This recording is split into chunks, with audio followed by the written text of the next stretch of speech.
objekti është shumë i vjetër, me thonë ka vite, është objekt 50 vjeçar, dhe në infrastrukturë ne kemi, them të drejtën, gati se në çdo ditë ballafaqohemi me probleme të ndryshme që kërkojnë edhe ato sanimet e veta. Dhe kjo është një çështje që na harxhon edhe energji edhe kohë, po edhe mjete financiare.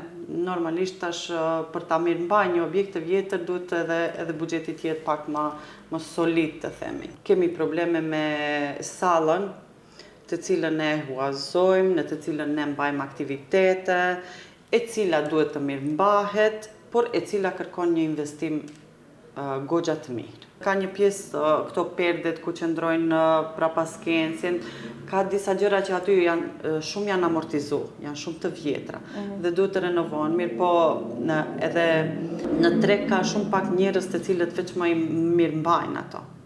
Sepse tani më krejt skenat janë automatike, kam përparu gjëra. Kjo i bie se duhet të urbanizohet skena. Po, ndërsa kjo jona është manuale edhe kërkon pak është specifike. Është vërtet specifike, nuk arrim të gjejmë edhe mjeshtër më për ta mirëmbajtur atë.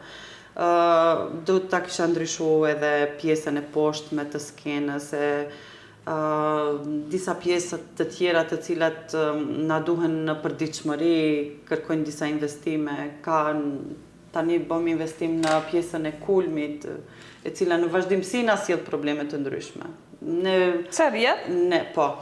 Gjatë periudhave me shi, ne veç presim tani ku do kemi defektin në radhës. Me të vërtet thash, është objekt i vjetër, edhe pse janë sanu shumë pjesë të kulmit, po përsëri ka ngecje në atë pjesë.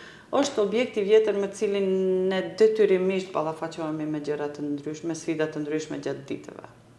Urojmë që të sanohen këto probleme dhe ajo që ju jeni të thirrur për ta bërë pra kultura, e dim që e bëni me shumë dashuri dhe përkushtim, kështu që... Po sikur të ishim të përkushtuar vetëm në kulturë, nuk besoj që do kishim rezultate akoma më të mëdha, po ne në përditshmëri ballafaqohemi edhe me probleme tjera.